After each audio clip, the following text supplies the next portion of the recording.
Hey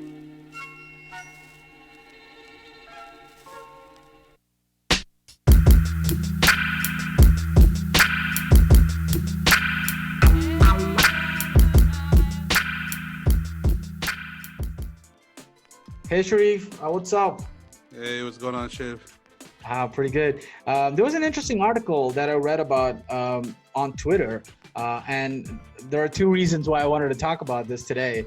One is something that we're all very familiar with on how Salesforce has the Ohana being imbibed into the culture, and there's a major influence of the Hawaiian culture in what everything Salesforce does. And the other part is you were referenced in the article in sorts, so I wanted to probably bring that up. This article, probably a lot of our viewers already know and have read about this and the discussions going on.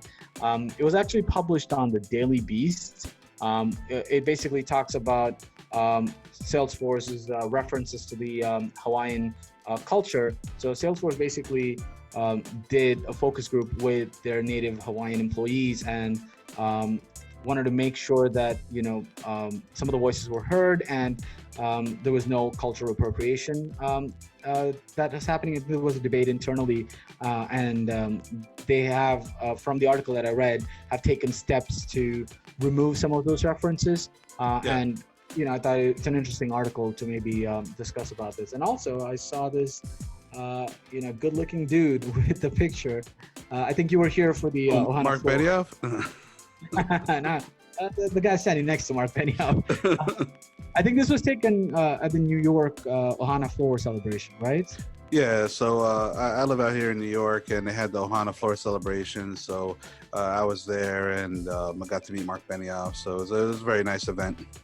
Yeah, and what do you think about the debate that's going on, where about I think there are misrepresentations and there is cultural appropriation and sometimes misappropriations as well. Yeah. From the article, I understand that they are removing some references, but some references are still staying, like the Ohana and the Ohana floor, possibly. Do you have any thoughts on that? Yeah, I mean, I think I think it just shows kind of Salesforce's sensitivity and being on the pulse of things like this and things like equality and other things. I think the article references there's 57 employees within Salesforce, which is a huge company that identify as a Hawaiian or a Pacific Islander, and for Salesforce to have this internal dialogue and to take what they what was the outcome of that dialogue and actually put things into place and remove internally some of the things that the employees may have thought were cultural appropriation or inappropriate. I think it shows a great part on Salesforce's kind of sensitivity to the issue, and this is, as this is heavily embedded into Salesforce and into internally and externally, right, with the community and everything. I think as the article referenced, there are some things that are important to company culture, which I'm guessing are things like Ohana, right? Ohana floor, like that kind of stuff, which will remain. But I think a lot of the other internal things, like using room names and things like that, possibly may be removed. So we'll wait and see. This is kind of the first time both of us have seen this. But that's my guess. But I do have a lot of respect for Salesforce as a company to kind of tackle this head on and to make sure they're doing the right thing. Absolutely, and I think it does show that it's even as you mentioned, like even with 57 employees or being represented in Salesforce, even a small debate is taken up seriously, and I really appreciate that as well.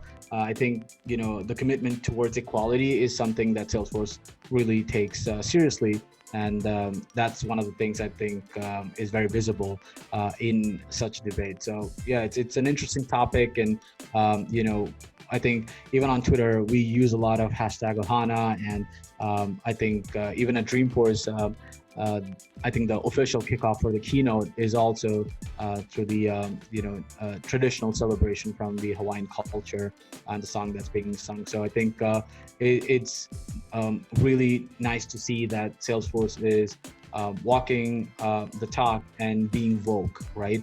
And making those steps. So yeah, it's a cool step that Salesforce is taking. Yeah, definitely. And I think, as us being part of the community, we just should watch this closely and kind of, whichever direction Salesforce decides to go in, right? If things that seem inappropriate that shouldn't be done, then I think us as a community should follow in suit as well. So I think we'll wait and see what's going on. Yeah, sounds good. So yeah, just wanted to talk about this interesting article. And if you find more articles like this that you want opinions on from us, comment down below and subscribe so that you can be notified of our new videos coming out this week. Yeah. Thank you, Sharif. Yeah. Thank you, Shiv.